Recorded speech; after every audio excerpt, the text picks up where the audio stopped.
I love what you just said, because this is the reason why I tell people I don't have imposter syndrome. Because this is something they always try to push down women throat, that probably have imposter syndrome.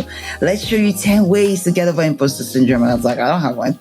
I don't feel like I'm imposter. I feel like I belong here.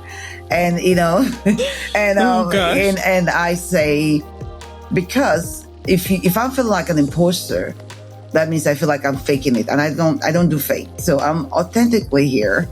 So maybe my environment is not allowing me to try. Maybe my environment is the problem. And that's the thing. I think that I was blessed. And I know sometimes when I say, oh, I mean, this is what I'm good at learning, people are like, oh, is she showing up? No, it's just what it is. And everybody's good at learning, but just their own way.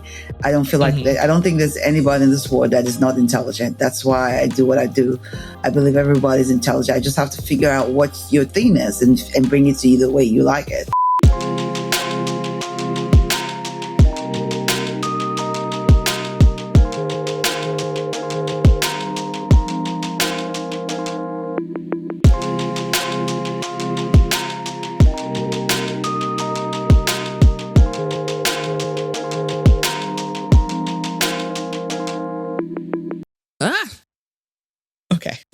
All of that's getting in there. My foot got caught on my pants and popped. Ow, you're sitting down. I relocated so that I'm sitting on one of my legs. And okay. I never seated appropriately, with my feet flat on the ground. I never do that. I have a grounding mat, so I try to do that, but. Oh, we should talk about that. What is a grounding mat? My brother's into grounding now, and I bought him one of the grounding things for the bed. Yeah, those are good, but I don't have those. I don't know what you all are talking about. So grounding mat is kind of on the electrical circuit. There's this ground, and they have a connection that you can connect it to a mat. Then it allows you to pull some of the impurities from the top of your body down to the ground. So think about when you go outside and walk on the floor and you're walking on your bed fit. It's pretty much creating the same experience, but you're sitting inside of a house. So there is a lot of topics about some health benefits and grounding. I don't know too much research around that, but I grew up in Nigeria, so I'm always walking around barefoot. So I'm already used to grounding. So when I can go outside to ground, it does help me, and it also feels less stressful for me post the end of the day. So it's your body is connected to the earth, and we're so used to having this disconnect from the physical ground, right? And we have this force in the earth that's beneficial. It's very naturopathic. Yeah. Okay, so what size tinfoil hat do both of y'all? It's that level. You better wear a tinfoil hat, because I have some strange theories, right? People are very serious about it. No, it's legitimate. It is. And so the grounding we use is actually I definitely do feel different when I do touch when grass. You walk in the grass. Yes. There's something, I don't know how to describe it, but there is a difference. That's what the people say. I walked all the time when I was a kid, right? Barefoot outside. I played all the time barefoot. So I know the difference when I stopped doing that and now. So it's quite interesting. My brother is very serious about it. He will go and sit and put his feet outside in the grass just to be one with the earth. Well, let's not make it woo-ish. It's not one with the air kind of thing. It's just it is. He wants to be a tree. I am a tree. We're a mixture of a lot of things, right? So you got to think about things I just think about it more like a circuit. I ground all my circuits, right? So basically it makes sense. You're grounding your body, and we're a bunch of electrical connections, right? That's how we fire. Yeah. Yeah, the brain is a bunch of electrical impulses and connections. And how do you ground it? So when you build a system electrically, the system is nice and fine, can work, but the egg grounding does help whenever you have too much energy somewhere, can allow you to pass some of the electrons to the ground. Now, we're the same way. Think about when you have a lot of anxieties and all your electrons is just overdoing it. Now you have this path where nothing's going through, and so you just ground yourself on the earth. That's why the grass works and all that. There you go. That's the technical side of it. I've heard people tell other people on the internet when they're like getting all riled up, go touch some grass. I know. I feel like that's what that's getting to. Like, go get grounded, go get all your electrical impulses ground so you can connect to nature. Yeah. I like it. I like it a lot. Okay, well, maybe I should introduce you. Yeah. All right. So today we have an amazing guest, Chioma Aso, and she is all the way from Port Harcourt, Nigeria, although she's currently in Florida with us, kind of far away, but still in Florida. Right now, she serves as the founder and president of STEAMDivas Incorporated, and she's also a senior engineering manager at Cliffhanger Games. Her background is that she did a bachelor's of science in electrical engineering at the University of Texas at Dallas. And then she moved to Florida to do a master's degree in engineering management in electrical engineering at the University of South Florida. Her focus has been in manufacturing and then moving into electronics and electronics testing and design and then ultimately into management. As the founder and president of STEAMDivas, she helped establish a mission to support women in pursuing careers in STEM. And so she works with girls and she helps train them through hands-on experiences and mentorship in STEM, which is really exciting.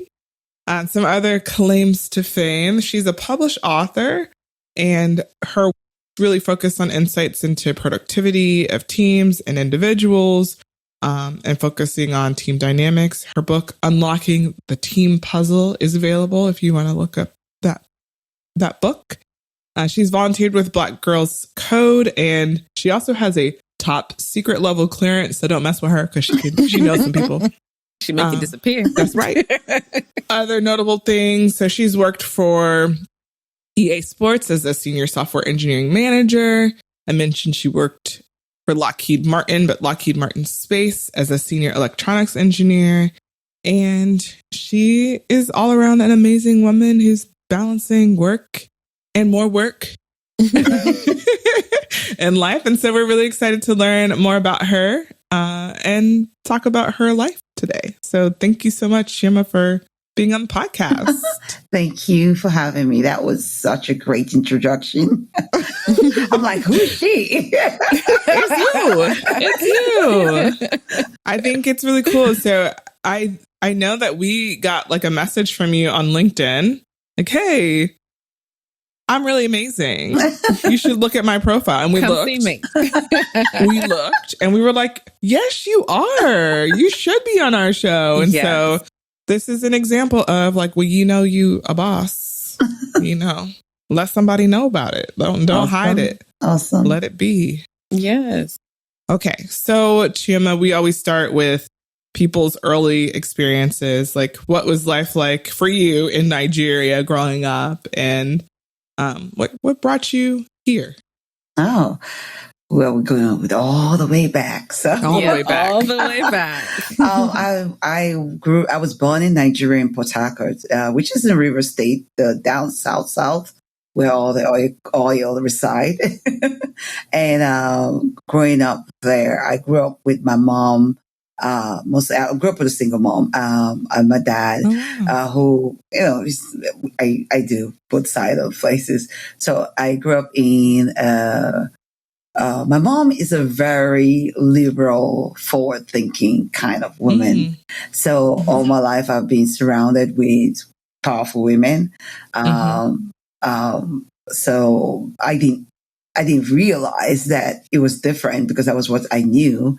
And then my father was on the wealthy side.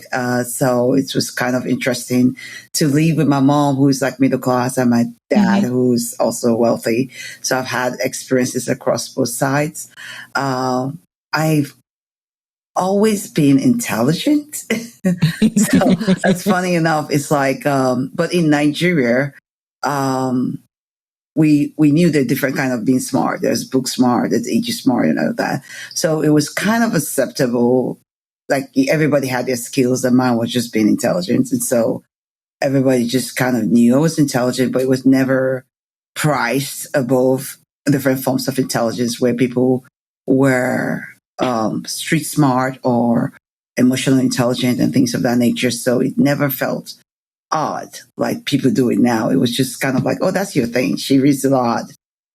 Yeah, that one's the book one. And, I had a nickname that they called me Booker T.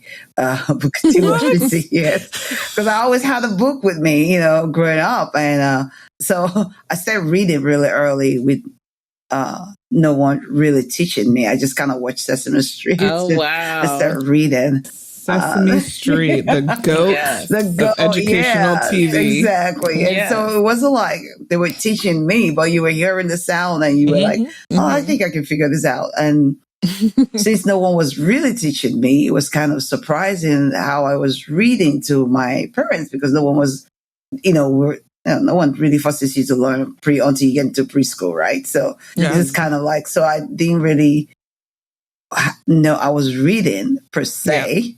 Yeah.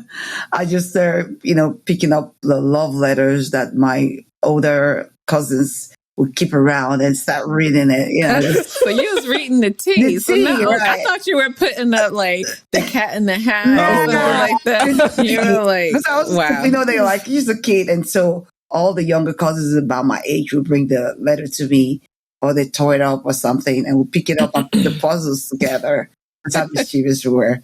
But my grandmother heard me reading one day and she was like, you can read?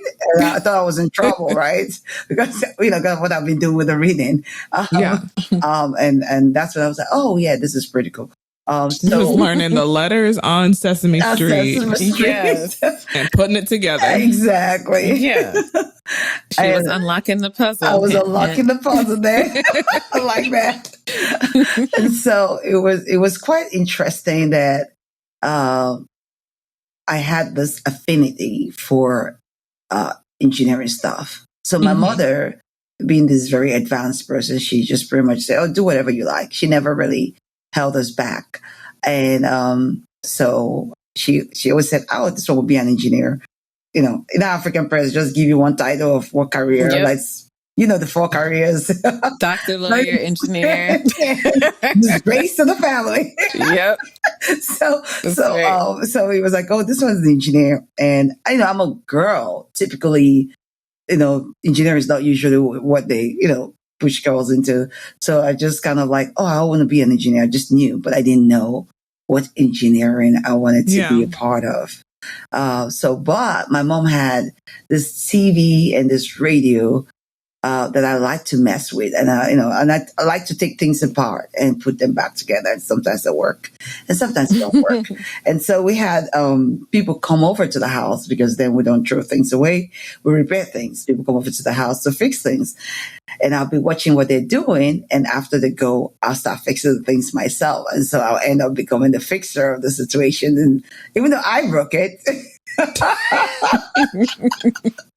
And my mom would be like, okay, go get her to come fix it because, she didn't need to pay somebody. So I'll fix it. So I started becoming a fixer. But I thought my dad was an engineer. And I think that's kind of like why I wanted to be an engineer. But he was a civil engineer. So I thought I would be like a civil engineer and I would be this engineer and I'll be that engineer. And my mom, she's a caterer. So she's, more. So she's a food engineer. She's a food engineer. So there was a time I wanted to be a food engineer too. Oh my God. Oh, it's funny. My career has been everywhere in my head. And eventually, when I started going into college, I decided I was going to be an electrical engineer because I had an affinity for electrical engineering. For breaking things. That's another way you can put it. So I've already mastered the act of failing. And as an engineer, you have to know how to fail. So I failed woefully and I picked up myself again. Eventually, I decided to go to college. I was going to start out in Nigeria, and then I decided I was going to go to the United States and study electrical engineering. So that's how I started and got over here. So what was that like? Like you just decided, you know what? I am going to Texas. Like, how did you pick where you wanted to go? Did you know much about the U.S. before you decided to come over? I had people in my life that were going overseas, mostly to the UK. I had one uncle that was in the US. And, that was a kind of like one of my fun uncles. And I was like, I'll go to the US and study. He came over here to study too. But when it comes to like knowing all the states or all the colleges and things like that, I really wasn't sure. And this is how funny it was. Like, I applied to a few schools. Like, I was like, I want to go to Texas, it's warm. I want to go to California, it's warm. And I applied to Stanford, right? And I applied to University of Texas. But University of Texas offered me a scholarship. And I was like, I'm going to that one. Yeah. So it was later when I found that Stanford was this school, like, was there I got what the hype of going to specific college was about. Like the Ivies. I found out when I got here. But the cool thing is I'm glad I didn't, because I didn't have the bondage. I like to call it a bondage of going to an Ivy League to say if I had gone to an Ivy League, I would have done this and that. I just knew I could do whatever I wanted to do, regardless of whatever college I go to. Yeah. I think that's an amazing story. Like, a lot of people choose schools or places to go based on like where their family's been, right? Like, yeah, it feels safer, right? Like, because you have like a context or the general understanding. So like here where we work, we also get like a lot of students who they're like in California or, somewhere else. And one relative, one they like, came here like forever ago. And that's one of their motivations to come to college, which is awesome. Yeah. So there are a lot of thoughts I had. One, like, you were where the money resides in Nigeria, right? Like, for real. The oil area, like having a family that are more affluent than most, I would say, like than most of the country, right? Yeah. What did that feel like coming here to a place where like that kind of stuff matters to folks a little too much, in my opinion? Yeah. It was quite interesting coming here and not having to work to go to college. That's all I could do was just go to college. And understanding that most of the people here have been working before they even got into college. And I don't even have any work experience. It's kind of funny. I mean, I've worked for families and, things like that, but I don't have any, I've applied for a job kind of experience. And coming here also, I like to call the United States, this is something we see amongst us in Nigeria, the leveler. We like to call it leveler. It kind of brings all of us on the same level. And when you get here, it really doesn't matter who your dad is or your family background is. Yeah. We're all here. And there's so few of us here in a sense compared to when you're in Nigeria. So you're all hanging out together. You're not really worried about, is this person on my level or not? You're just happy there's another Nigerian next to you. So it's always that mentality coming here and just leveling up. That's so cool. I have a follow-up question. Oh, yeah, go ahead. Yeah, so I have a friend who's from Virgin Islands, and I feel like I have a similar question that she had growing up, where she said, like, she didn't know she was Black until she got to the U.S. because at home, there's Black doctors and Black lawyers. It's nothing to have Black people in high positions, but then she got here, and it's, like, something to talk about. So, like, when you got here, were you like, oh, is this how y'all treat Black people? Like, what was that like? Like, all of a sudden being put into a category based on the way you look versus how you grew up? It was quite interesting. It was a culture shock for me because I didn't know I was Black either. That's why I always explain to people. I was like, it's kind of funny how I felt people really wanted me to know I was Black. And I think it came down to people wanted me to know my place. And it was quite interesting because I didn't know I was Black. I had this teacher at one point in time. I was writing stories. It was a creative writing class I took. And I wrote a story, and the person was, the guy's name was Jeremy, the girl's name was Becky. It was just a very non-African story. The story was kind of like, it was about suicide, and you know how Africans are not even into suicide. So I was trying my hand at, some non-African thing, and she was like, why don't you send the story over to like an African publisher? Because, I didn't know. It took me a while to even know when people were being racist to me. Like, seriously, this is how non-Black I didn't realize I was, because I would be like, they would tell me stuff, and I was like, okay. So to be honest, I didn't realize that what she was telling me at that time was was full of racist undertone. But I was really puzzled. I was like, I don't understand. This story it's not an African story, because we have African publishers that I've read, and I was like, this is not an African story. I think it would fit right in here. So that's always stuck in my mind. I found it quite interesting that for someone like me, that I didn't realize I was Black, I didn't know what racism actually was in the front, if it's not actually in my face. I didn't understand why people wanted me to know what racism was. So it was confusing to me. But over time, I realized that it was important for certain people that I realize I'm Black, so that I can understand where I am, my level in whatever totem pole they created. Unfortunately, I'm already too grown. I've already adopted some behaviors of what I think being Black is. So it was hard to convince me otherwise. Right. I'm good. Like, y'all can keep your racism over here. Right. I'm going to keep being me. Thank you very much. Yeah. Okay, the point you made that they wanted me to know I was Black, because they're the first people to holler, oh, we're colorblind. We treat everybody exactly the same, but you need to know you Black, though. Just even though we're not counting, you need to know this. It's a mess. A whole mess. Wow. So that was like in college that you had those. That was in college. That was my first experience in, like if it's the earliest experience I could think about. Like I said, I had no idea when people would be racist to me. There was like plenty of examples, and I would just like, not understand the way the conversation or why you would say that.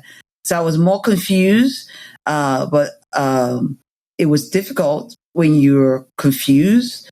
Then when you know that the person is being racist, you'd be like, oh, okay. Because sometimes you're like, I don't know why this person said this to me, or I don't know why this person is this way to me. Did I do something wrong? Is it me? So you're overthinking all kinds of things. But once you understand that there are people who may be racist or just grew up around racism, it's a lot easier to handle, because you're like, okay, this is a you problem, not me. Facts. Yeah. So in like classroom though, like, did you experience that, or was it more like when you were trying to do other things? I did experience it in the classroom, because you chose electrical engineering, right? Yes, like of all the engineering, so we're not represented well in those spaces. Yeah, so we're two Black girls. Yep, that sounds right. For some teachers, they couldn't differentiate us. So that was. Did you look anything alike? No, we didn't look anything. Did you have like similar names? No, never, ever. Same height? No, we look nothing alike, to be honest. Same vibes over here too.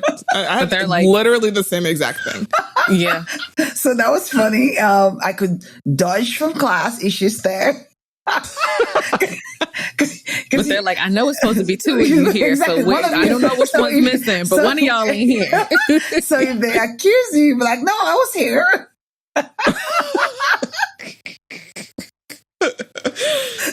So I wasn't at that level of chaos. But right. That was so funny. That was the positive. But I think that there was also some people with preconceived notion about what you should know and what you shouldn't know. And I'm Nigerian. We're very boisterous people. We're always in saying what we has in our mind, saying how we feel and things like that. And I didn't know that was offensive, given the situation.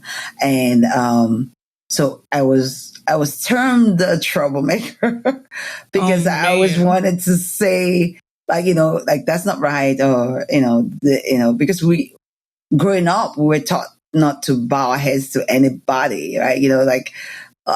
Basically you hear your parents say, who told you to bow your head for this person? Don't you know you're not supposed to bow your head? So you're just basically raised in that kind of environment. So you're constantly standing tall, subconsciously, physically, and both in your mind. Like I said, I grew up around a lot of strong women. And so it was just Saturday. It was never really any big celebration to do things. So it was quite an eye-opening. It was a journey, recognizing that, okay, this was not acceptable. Then you try to fit it, and then you realize that, oh, these people don't know what they're talking about, and then you come back to yourself. So I like how you quickly said, this is a you problem and not a me problem, because people are really quick to internalize things and be like, oh, what is it about me? And you were like, no, immediate rejection. That is not, shut that down. We ain't having that over here. Shut down immediately. So did you have like good community? I know you mentioned once you see someone who's Nigerian, you all are happy to see each other. Like, did you have like a good network in undergrad to, kind of get you through? Yes, I did. So the crazy thing is that I also met some white people that were really great. Like the people who picked me up from the airport, I stayed with them for like a day before I got my hotel. They became almost like my mom and dad. They were this white couple. They're always doing it for students. And I had some other, then I had the Nigerian community. I actually had an African community. I had a really good friend, Kim. She worked in the International Student Services, so it was kind of great to have experiences of both meeting white people that were not racist, and then meeting white people that were racist.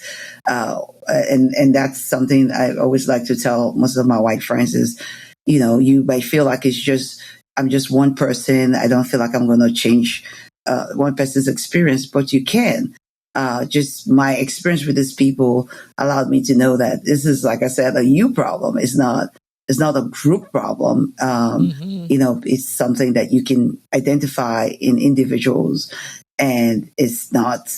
Yeah, you didn't inherit it. Maybe you did. I don't know. You can work on it. You can be a better person if you want. Yeah. And so so I did have a really great community. I had so many friends. I actually started the African Student Union at the school over there. We had we had a Black Students Association, and then we had some Africans that were feeling like, oh, we wanted something that would like deal with some of the other so we kind of worked together and we created the African Students Union. I think it's still there too. Nice. So you're like us. You like to create community when you don't see it. Yes. Would you call yourself an extrovert or an introvert? I'm an ambivert. Okay. Oh, you're one of those. You can turn it on when you need to. Turn it on. And I know why, because, in Africa, they're different. Every culture has an extroverted and introverted culture, depending on what they praise. In Nigeria, we are an extroverted culture. So when you're an introvert, they think something's wrong with you. What is wrong with you? Why are you sitting there by yourself? Did you kill somebody? Are you thinking to kill somebody? Because you want to be by yourself. And I was a reader, so I spent a lot of time in my books and in my book world. So I generally have been leaning towards introversion. But because I was in Nigeria and nobody allows you to do that. You're not allowed to be an introvert. So I would either be hiding under the chair to read or in a cupboard to read. And I'd take my book to parties because I have to be at a party and I have my book in there. And they're like, why are you taking your book? You're an introvert. You're an introvert. It's fine. Book party is not nice. You're an introvert and an extrovert by force. Yeah, exactly. It's not a choice. Exactly. Yes. I became introvert. Yeah. But I do enjoy getting energy from people too. So sometimes I want to be in the midst of people, and sometimes I just want to be by myself. So I think I've called myself an ambivert. Okay, I can see that. Yeah. We're extroverts. Yeah, we're definitely extroverts. I want to be around a person all day long, every day. Like I just you could just be there. You could be reading your book, right? Just be there. Just be there. I have a weird theory about that. I always feel like it's a spectrum, right? Like we have extroverts on one side and introverts on the other side, and everybody is on that spectrum. And so people, I'm an outlier. I'm beyond the range. My mom and my sisters, they're like on that side. My eldest sister's on this side. I'm like somewhere in the closer to the side. And my brother, I'm on the severe range. But then sometimes it'll walk back. Like as I've gotten older, it's kind of walks back a little bit. But that's just because you're tired. Yeah, that's because I'm tired. And even when there's hypothetical situations, I imagine myself and other people there doing something. Like it's never just an alone sort of thing. Oh, interesting. Yeah. Nope. I don't want to do it if I have to do it by myself. I don't. That's why I like group exercise, dance classes, like all the stuff I need to do. It has to be people. I don't know why. That's interesting. I don't even have to know the people. Just people. Just humans. Human beings. I know why you were with a Nigerian. Funny enough, he's introverted. I was just about to say that. Like, but you're familiar. Yeah. He's introverted, but he's kind of the same where it's like he's not allowed to be. Like they're like, oh, he's Americanized. He's quiet. He's this. Speaking of introverted, a certain baby is being real extroverted in the background. Hear him? Oh my gosh, he's doing the most right now. That's okay. He's cute. But you're familiar for him. Yeah, he talks to her. Yeah, and, so she's the rest of us too. She's giving the extroverted vibe, he has to warm up, which is comfortable with. But he took the test and came out as an extrovert. And that's a lie. You're a liar. That is a lie from the pit. From the pit. What test is that? And that's how we know that's pseudoscience. Okay, they make you that way. I know because, like I said, like there's some cultures, like in Japan, where being extroverted is frowned upon. And then, and in Nigeria, Puerto Rico, being introverted is frowned upon. So, if you're taking a test, you're going to tend to lean towards what is not frowned upon. Yeah. He's taught. You're taught. Anyway, he took the test according to his cultural expectations. Exactly. Yeah, and not his actual personality. Like, this is not who you really are. He would tell you he's not introverted. He is. He definitely is. No, I think he would tell us he's introverted. Oh, he does? I think he would say that. He would say if he was. He's like, well, I'm not. But I feel like you said, it's a spectrum. So he might be closer to the introvert parts. Like, exactly. Okay, he might be closer to the introvert enough about him. Because we aren't interviewing him. We're talking to Chioma. Okay?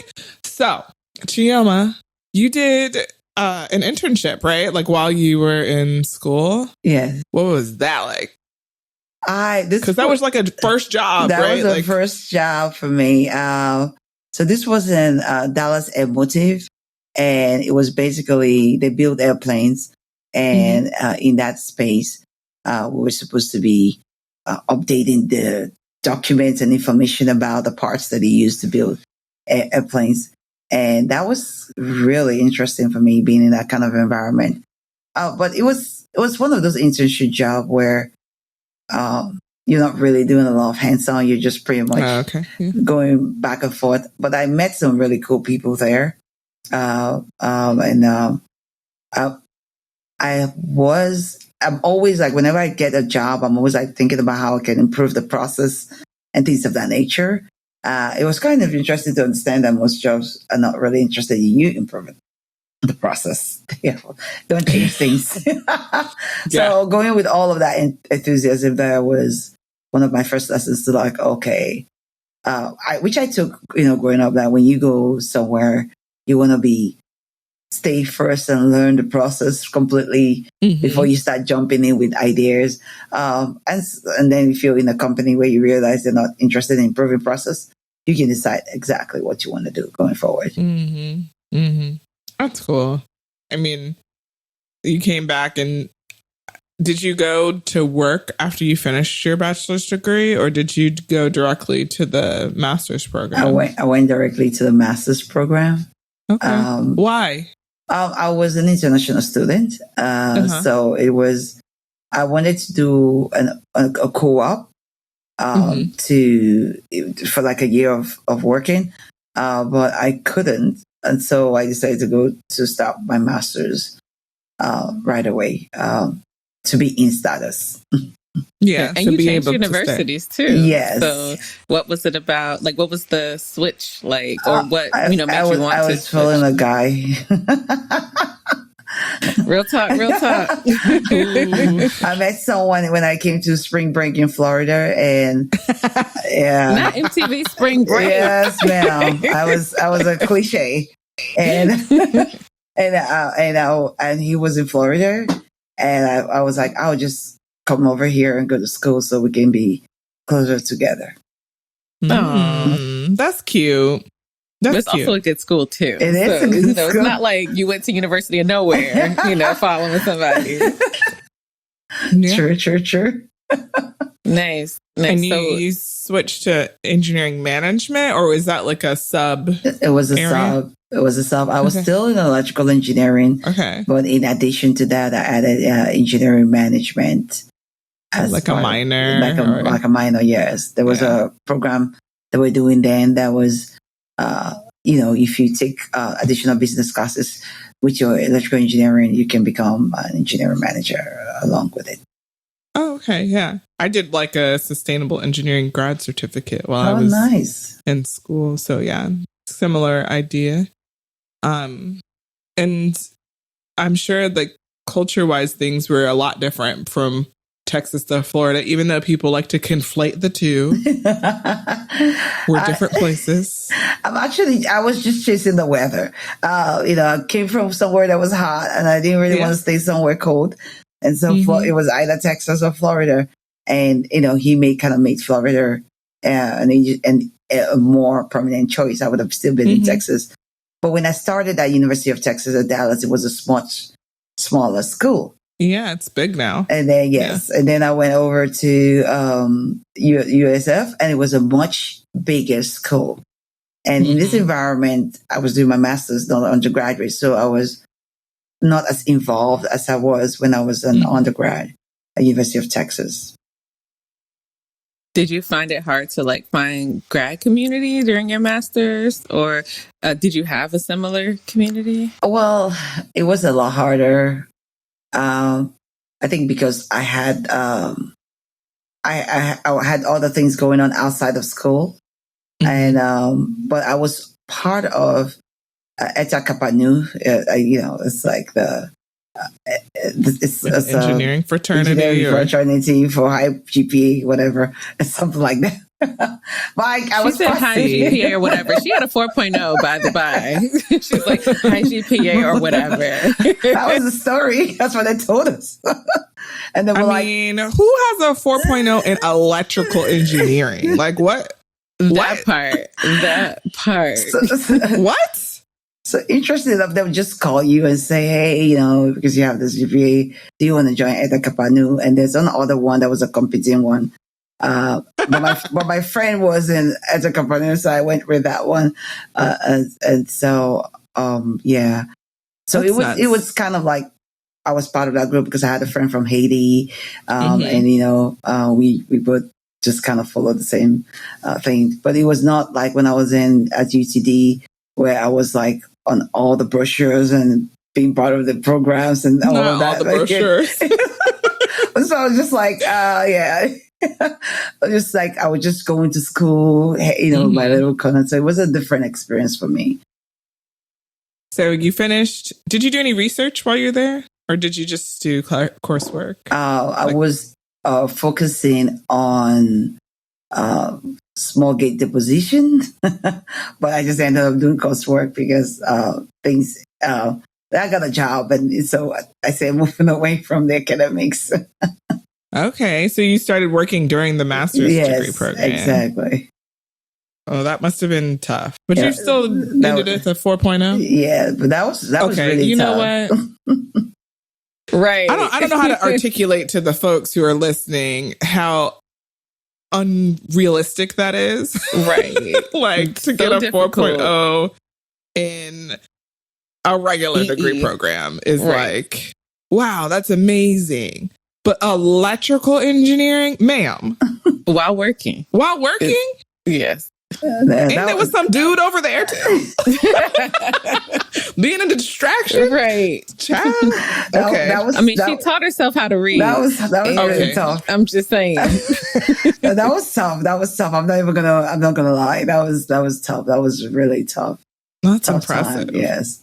I switched to the locks, because you just think we gotta simplify some things. Exactly. Like we gotta simplify life some life. Get easier. Okay, so at what point did you kind of find your groove working? Like, did you go to work for that company when you were done, or were you like, this is not it? I stayed with the company, and then that's when I got into engineering proper, at this point in time. And it was a Jabil Circuits. It was in St. Petersburg. It was a contract manufacturing industry, and we were building test systems for electronics devices that we were manufacturing. Yeah, you stayed there a while, for about 5 years. Yeah, I overstayed. How do you? Why? Why do you think it's an overstay? It was my first experience in the work industry. I was underpaid. I had no idea I was underpaid. I was just trying to be an overachiever. And I think the person I had, my manager at the time, took advantage of me, understanding that I didn't really know how the system works, and really made it difficult for me. I actually developed a sickness working there. Wow, no. Because it was very, very stressful. But eventually, I ended up having to leave. Mm-hmm. Did you? So, I guess my question is: was the work something that you enjoyed? Is that part of why you stayed? Because you liked what you were doing? Yes, I really enjoyed what I was doing.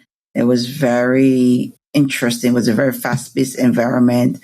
Where I was coding and doing things in hardware, and we were building new products. So every time, it's almost like being in school. In school, you have the experience of new things, new technology coming down the pipeline, and then I'm in this environment where I'm before it gets into the streets, we're already getting insights into some of it. So it was really, really exciting to be able to do all of that. Yeah, I mean, I think a lot of us feel that way, especially students who stay in grad school. It's oftentimes pretty toxic. Right. But you stay because it's I love this thing. It's a trauma bond. It's a trauma bond. That's right. I'm learning. Yes, exactly. And that it's hard to walk away from those types of things. And I think my biggest problem was I didn't know I should walk away. Because as a Nigerian, we were raised with this whole, do or die, you don't quit kind of thing. And so you don't want to be giving excuses. Yeah. You want to see how you can make change and fix things. It took me a while to realize that there's some people are just mean. They have nothing to do with you. They're just mean people.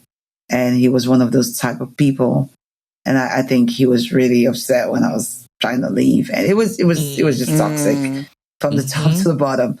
When I had the opportunity to leave, I forgot something. I just didn't bother to go back to get it. You're I don't even need to walk in there. I was afraid they were going to be and by the way, just stay. Right. Did he try to or did they try to sabotage your next job? Or? They try. So, well, I guess I could say. So I had a technician at the job that we used to work in the lab, and I would have things that work in the lab. I would leave my office and go work in the lab for some things. And one time he was listening to Rush Limbaugh. So this was like early when Rush Limbaugh first came out as a show. Yeah. Oh, wow. So there was a Haitian flood that happened. There was the earthquake. It was earthquake. Mm-hmm. And, I've been traumatized by what's going on TV, traumatized by I have friends in Haiti, they tell me stories. And I came in there, and on the radio, Rush Limbaugh was saying that God was punishing the people of Haiti. Wow. Stuff like that. That's why. And, you have been traumatized with little kids being pulled out, blood on their face and all that. Yeah. And you've asked God why, and things of that nature. So it was kind of hard to deal with it. So I asked him to please turn off the radio because it was making me uncomfortable. And he was kind of saying, "Oh, well, you stay in your office. This is my office. You shouldn't be." You shouldn't be in. Wow. You shouldn't be here telling me what to do. And I got upset, and we kind of exchanged, rightfully so, exchange words. And someone from HR came, and I was like, I didn't want anyone to get into trouble. I didn't want him to get into trouble. So I was like, oh, it's nothing. We'll fix it. We'll figure it out. He's not a bad guy. He just not really sharpest tool in the shed at that time. And he, I was like, I didn't want him to get into trouble because I know he's not intentionally being mean. He just doesn't know better. And my manager came by, and he was like, he didn't like what happened, or he thought I was going to report. He probably thought I was going to do something about it, and he started giving me a hard time. So at that time, I said I was going to leave. I was going to go somewhere else, because at this point in time, just it was a compilation of stuff. But at this time, this was like that straw. And he kind of got a sense that I was looking for opportunities somewhere else. So I got a job interview scheduled, and I was trying to take the time off. But at the same time, I had not been able to take some time off, so I was losing time. So I reached out to him. I said, "Hey, I got to take the time off because I was losing time." Because I didn't want him to do it was for a job interview at the time. And he said, no. I said, why? And he was like, because you have things to do. So I did everything. I said, give me the list. So I did everything that he wanted. I was like, oh, it's not enough. He wasn't picky. He was just making it difficult. So I didn't show up. I just called in sick the next day because I needed time off, and I already feeling picked up. And he said, oh, he's going to take me to HR. So that's kind of oh my gosh. Well, we all well, you were sick. You were sick of him. I was sick. So. I was really sick. I was not only sick of him, I was sick of the environment. I used to come to work and I would sit in my car, really thinking if I should go into work. And then I developed some sickness, and it was just my doctor. It was stress related, and my doctor was like, "You need to take some time. You need to take some time off." But at that point in time, when I was going there, it was a very mainly male-dominated work environment. They didn't really know the people. They didn't care about mental health. There was a lot of angst towards women, and it was just completely difficult. And so he wasn't. It was him himself. I don't know. Maybe it was a culture too, but he was not one of the nicest people to work for. I've had several managers before him, and he was just the worst one. Wow. So he was making a hostile work environment. He did make it a hostile work environment, but I was not enlightened enough at that time to take my power back or, stand up to him. It was when I got to the point where I just couldn't anymore. And I think it was the stress of the Haiti, the whole thing I just kind of like called it a day. And That's how we parted ways.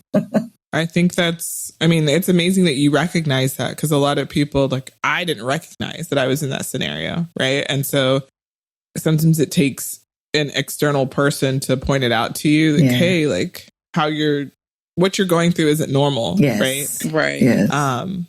And so kudos to you for being able to recognize that, even if it was with like a physician's support, right? To get to that point where you were like, yeah, I'm out. Right. I don't have to be here. Yes. I could go where I'm valued. Here's a choice. Exactly. Yeah. I think that's something a lot of people struggle with, not realizing that the job, you chose the company as much as the company chose you. Yep. It's kind of interesting because I had several good managers prior to him. So, you can't just say, oh, it's the company, right? You're like, if I avoid this guy, but now I know better that if a company is allowing such behaviors to thrive, it's the company. Maybe the individuals that you dealt with themselves just chose not to participate in this kind of behavior. Mm-hmm. Okay.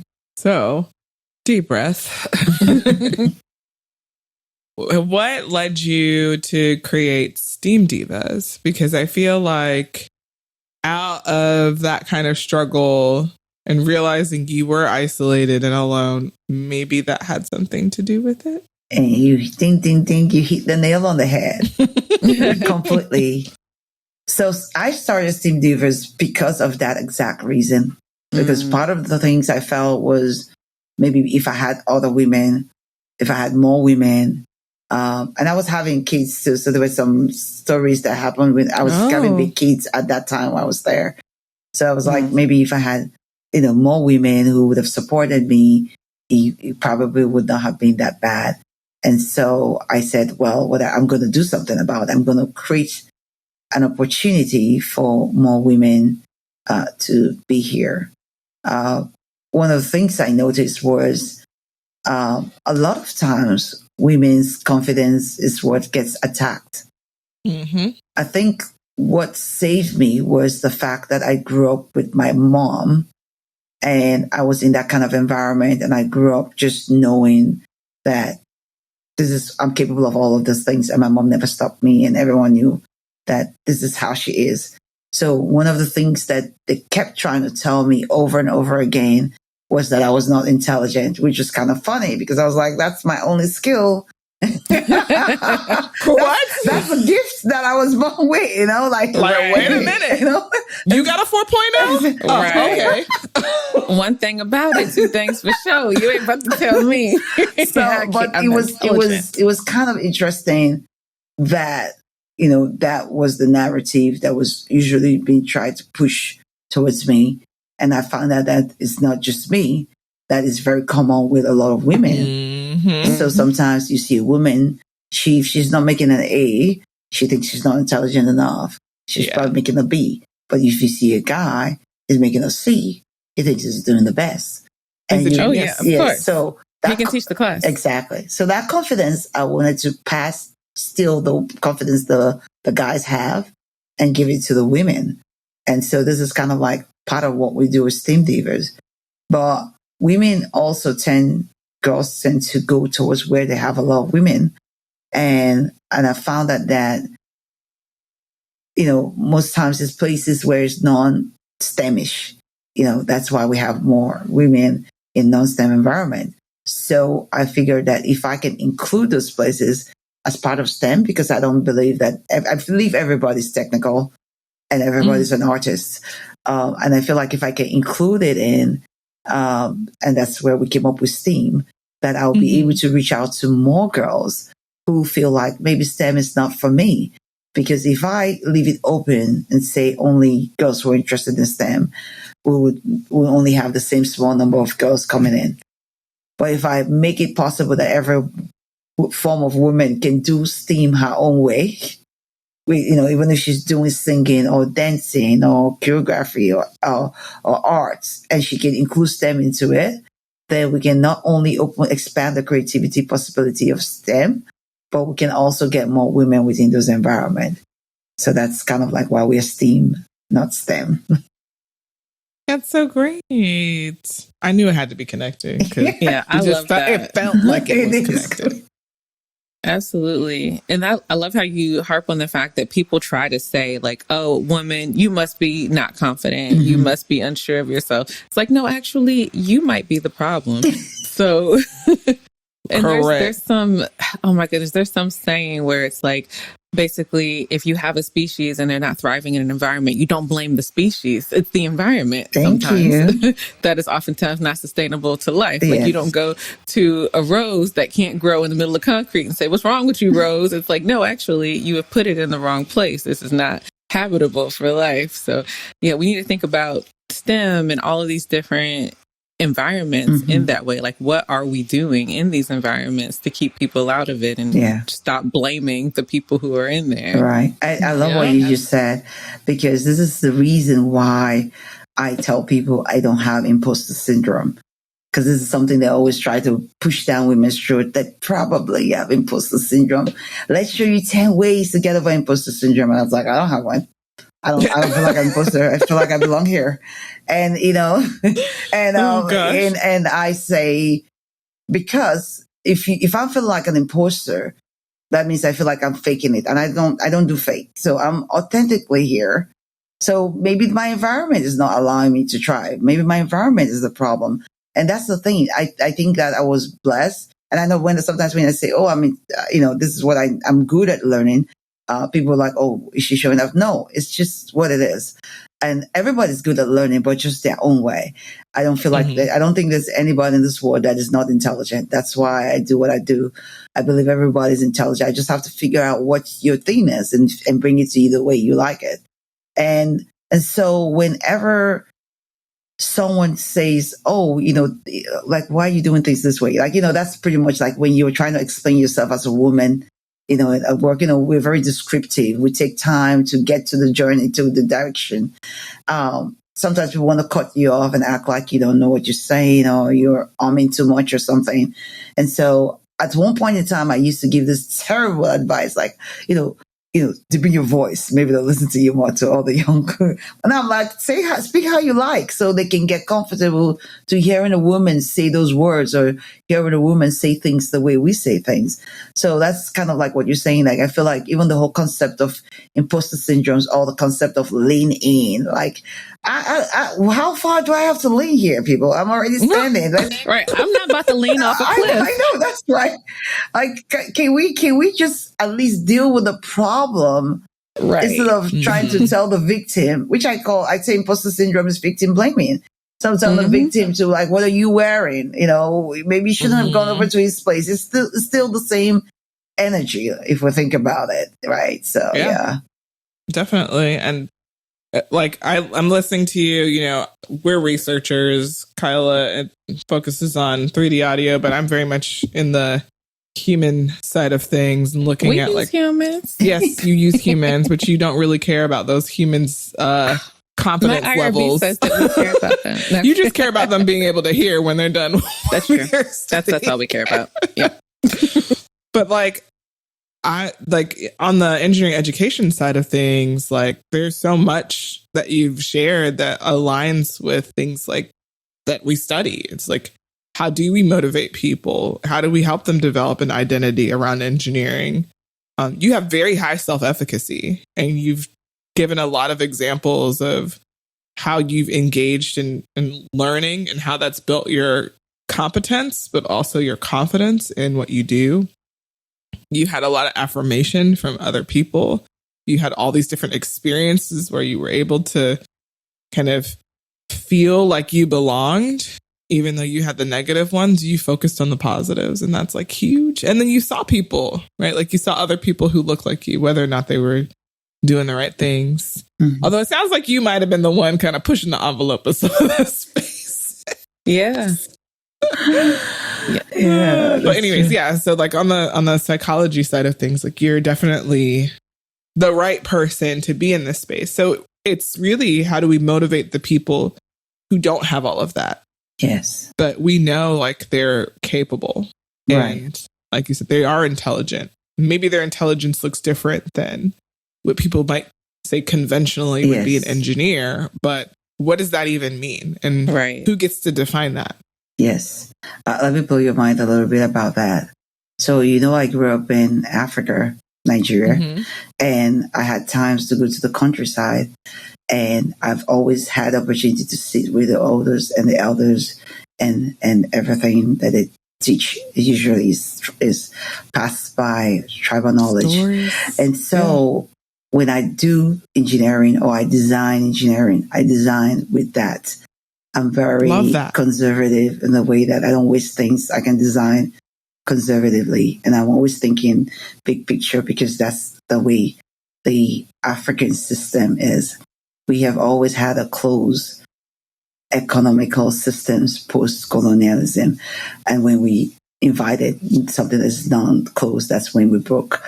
The reason I say that is that whenever we plant a tree, we use everything on the tree. Nothing goes to waste. So when you look at the mud houses and you look at the roof thatch roofs, you realize that everything is supposed to disintegrate back into earth without damaging it.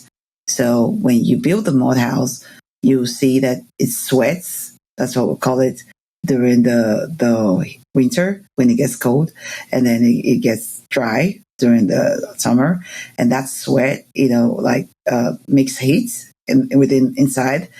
And there was a pot that we used to drink water from that was made out of clay, and the water is so cold you think it was in the fridge. So it's kind of interesting. We always put in a dark place. It has a taste, but so it's kind of interesting that all of these things was just how they were using technology without necessarily doing it the way that we did it over here. And so if the leaves of the tree is fed to the goat's poop is used to feed the tree. So everything is supposed to be closed. We never waste anything. We think about how do we close the system whenever you're building anything, which is what is destroying technology now. So one of the things I always like to talk about, I like to talk about us building systems. It doesn't have to be, because most times I find that people are trying to rebuild the systems that we currently have. I think it's badly built. I think we have to break it down and just build from the scratch and build these closed systems that I'm talking about. I always say autopoietic systems, like a system that is existing within the system, but it's closed, so nobody can, whatever is going on the external side should not really bother it. But that's the way I say it. So when you've received intelligence from those people and you kind of understand certain things, like in Nigeria, because we speak so many languages, we have to listen to each other outside of the words that is spoken. So you, from a young age, you've already learned how to read people. So you have almost like this intuition. So you have really high EQ, which some people use it to, manipulate. But at the same time, it's still a superpower. And you start seeing that there's another level of hearing that is not really attached to what people say. So you don't even have to fully explain things. So sometimes if you're talking to Nigeria, they don't really fully explain. I tell people that when you speak Pidgin English, you can say something with the same word. Like I say, and I will know exactly what the person is saying. Seriously. And it's crazy. That's why it's so hard to teach Pidgin English. But then it's because we have learned the languages outside of what is being spoken. And every one of us had to be multilingual, because there were so many different dialects and different languages. So when you come up in those environments and you're able to take all of that and then infuse it with living in America, and you're not coming in with the sense that there's some kind of superiority or less than within each side, you're able to just infuse it together. Then you create another level of things, which is why I keep saying that nobody is unintelligent. If you understand how they understand things, they can figure out, they can be more creative than you within your area of expertise, because they can see things that you cannot see. So what are some anecdotes from STEAM Divas that you could share? What are they doing? How do they engage with STEM and the arts? Well, last year, we had an opportunity to teach them how to design hair using robotics parts. So they were building spinning hair. Using the Arduino, they were able to program and style the hair, and they were making the hair to move and then we had some LEDs on it so they could get some lights to come on and all that, but they styled hair differently. So we're able to capture their imagination around styling hair, and then we just give them the parts. And the kids, they always amaze me with what they can do. So every time I'm trying to build something, I'm always trying to, how can I infuse art into it? Like, how can I infuse so they can be creative in the areas where they're strong? And then because they have interest in improving what they're strong at, they learn this then without much ado. So they don't get caught up with, how we can get drawn on and on about, the velocity of, they don't need to be all in the details. Yeah. They just need to know what they need to know, and they can dig further if they have interest. And this year, we're going to get them to learn how to understand the periodic table and how it affects their faces. So we're going to have them to create like a lip balm, and they will give them some ingredients to do a bath balm and things like that. I want a bath balm. and face masks. And we're going to show them all the contents and ingredients that's usually in the makeup, and show them how to read it and how to compare it to the things that they see on the periodic table so they can understand the periodic table. So that's our way of getting them to be interested in the periodic table, get them to be interested in chemistry because they like makeup. It's true. Are you all funded by any like national organizations or anything? Or is this out of the goodness of your heart? And it's out of the goodness of the heart and supporters. There's informal STEM learning grants where this is definitely, you are in the wheelhouse to get fun. So let's talk about that offline. Oh, yes, please. Everything that you talked about, I'm just like, I've had conversations with folks about this, like literally how to use things like makeup and like, I think we had something called like chemistry of cosmetics that we did with some girls where same sort of thing. We're doing lip balm and bath bombs to like, we got to connect you with some people we know. That's all I got. People, we know some avenues and you're in Tampa. So it's like, you're right here. So. Well, you're not in Tampa. I'm in Melbourne. Where are you in Florida? I'm in Melbourne. Melbourne. The other side now. Yes. I gotta come see you. I have a good friend in Melbourne. We're gonna come visit and meet the girls and hang out and bring some swag. I would love that. Yeah, we would love that. I would. Yes. I would definitely. Yes, I'm always open. But there's one thing, like I know there are grants and I know there are opportunities, but I'm always like, one of the things I'm trying to do. This is something my cousin and I were doing. We're learning how to ungrind because Black women, we do too much. So I'm really managing my time and effort because once you start getting money from people, you have expectations of your time. I have a job that I'm doing too. I have kids. I have 2 teenagers, by the way. Wow. So I'm always like, prioritizing me first, my kids, and then, everything else. And so STEAMDivas is a mission. I don't believe it's something, I don't believe, I'm not held back by time. I don't believe I have to do everything right now. Well, we're excited to learn more about your nonprofit and how it aligns with what we're doing. Yes. This is part of our mission is to reach young girls and women in computing. And so we often go and do visits with different programs, whether it's virtual or in person. In your case, you're really close. So we could easily just drive a couple hours down the road and hang out and maybe go to the beach. Yes. Absolutely. Yes, I'm really excited about that. I love the beach. So you're my person. Yes, we got to make that happen. But with Modern Figures Day at the beach. Yes, I love it. We need to buy the swimsuits. Oh yeah, that's right. There's swimsuits on the website, y'all. At first, and now they have I was a little hater for a bit, and it's a lot. But we could definitely have. Nah, we don't need a beach photo shoot. We just need to be there. We can be there. Look at a picture of the water. That's fine. Right. Yeah, that's my phone. Well.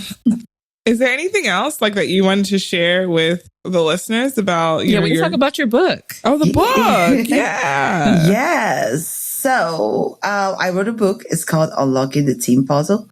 It's focused around productivity personalities. What does that really mean? Because I coined that term. It means that everybody has a personality when they are being productive in work. The thing is that people think everybody has the same burnout. But the reality is, if you're doing something that's not tied to your productivity personality, you're going to burn out. So there are 3 productivity personality. At least I group them into 3. Call them the early starters, the people I like to call the deep divers, and the final finishers. So the early starters are the people who are always quick on their project. As I'm describing, you're going to know who I'm talking about in your life. They're always quick to drive on the project. Whenever you start talking about something, they're like, yes, I got it. They're always coming up with new ideas. They're always like coming up with things. Yep. I told you. And the deep divers are usually the ones that are like, okay, we got the idea. Let's deep dive into it. They're usually very focused on one area of specialty. They deep dive and add flesh to that framework that the early divers are. And then the final finishers are those people that like to wrap things up. They usually crossing into where the user's experience are. They have historical data of the last time that they've done that product. So all of those 3 people build any industry, and we need all 3 of them at each point of the project. We should have one dominating over the other. Now, this book actually is telling you more about each of those personalities, how they work well within each other, how they work well within companies, because companies sometimes have those personalities dominating, and you can see with the way they release their products. You can guess which company is which, and how companies can use the idea and hire right and move their people forward, knowing that you're not burning them out. Yeah. And is this like mutually exclusive? Like you're one type or another, or can you be like 50% type 1, 25% type 2? No human is ever mutually exclusive. It's always one area that you're predominantly, of course. So I am an early starter. I call myself out. And I'm a final finisher, but I'm mostly early starter. And the reason why I'm a final finisher was because I worked somewhere that I had to make sure I was recording everything. So sometimes your productivity personality, you can pick it out of the job type that you've done, or in certain kind of jobs, you can pick up some habits, but that does not mean that's your core. So yes, I am a final finisher. Sometimes I can do final finisher work, but deep diving, oh God, it's like you're killing me. I don't know anybody who's like, well, I do. Never mind. Let me stop. It's like the people who like you say an idea and they're kind of on board, but they're like, well, let me look this up. Let me go see. Let me go. And it's like, no, can't you see it all goes together like this? Stop looking up stuff. They're like, before we start, let's just make sure that this will match with this. And you're like, let's just put the wires together for now. For me, I like to get the bow put on a thing. You say put the bow on the thing? I want the bow. I want it packaged and I want it out. She's like, I'm a finisher. That is me. Yep. For me, I'm just like, if I see how it goes together in my head, you will eventually catch up. But we're going to... Let's keep it moving. Right. And knowing that, this is why the book is good, you know who your second in command is going to be.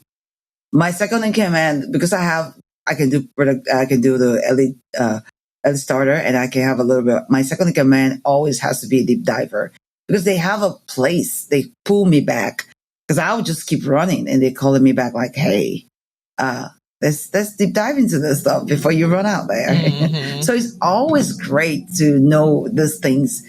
And even as a manager, it's very, very helpful for me to know what burns out my team and get them to be who they need to be. So it was a book that just came out of managing people a lot and just trying to understand them and understanding companies too, because sometimes I'm trying to give somebody a raise or promotion, and I'm trying to explain to them that this person is beneficial. They're not an early starter, because they're usually, the first front. They're the people who actually tie things up for you. And it's hard to make that pitch. And I realized that all of these things affect even the way the company's product is being done. Yeah. That's cool. I'm glad that you found something that, aligns with how you manage people. I mean, it uses your skills that you developed over the years because you've been doing this for a while. Yes. Right. Like the teenagers are the example of how long you've been. Right. Yes. Because they showed up in the beginning and then they're still here. Yes, right. Yep. And you have to understand what drives them. But it's a good book. I just thought that it's very, it's something I felt like was very helpful for me to make my team to be really successful. And I wanted to share that. I didn't want to overwhelm people. I have 2 more books to put out behind this, but I have things going on. But this is just like an introduction into productivity personality, mainly. I wanted people to be able to at least start understanding that because most times some managers tend to judge their team members because of their own personality type. He's like, oh, he's not like me, so he can't be good. But in reality, we can have all of me on my team. So you start having someone that's a deep diver telling you to slow down, you'd be like, he's not a team player, he's not a pusher. And so I thought this would help a lot of managers and a lot of people to also know that they're not terrible, because they're not like the rest of the team, that they have their strengths there and then know their weaknesses and mitigate it. And so that's some of the benefits of this book that I put out there. Even just this discussion helped me to understand one of my PhD students just now. I was like, this is what I need to help them do this other. I'm not trying to put them out there. Yeah, I'm like, this is what this person is. Oh, yes. Definitely. You need to get the copy. You need to get the book. It's on Amazon, right? It's a Kindle version, and you can get a hard copy. I have one. Okay, we'll put a link to it in the show notes too for people. And it's very, very helpful. Very quick read. At least it just gives you an idea. We start seeing the pros and the cons, and you're like, oh, and you learn how to mitigate them together too. Is in the book. Yeah. I love it. Yes. Okay. Now, since we're wrapping up, is there anything else that you want people to know? Yes. STEAM Divas, we are having our IWD event, which I just talked about with the chemistry, and it's happening. We called it STEAM Divas Glow Up. And so definitely go to our website, STEAMDivas.org. It's going to be in the show notes. I'm going to add that. Yep, it's there. and definitely you can sign up a STEAM Diva because we do have virtual events. So for students who cannot show up in Florida, we have events that we participate in that also includes art. The last time we did a machine learning virtual event.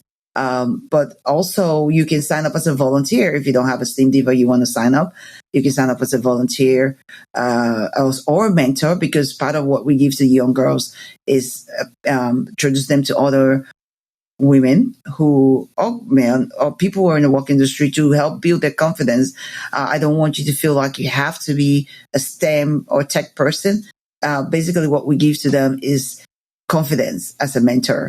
Of course, volunteers, you don't have to be a tech person.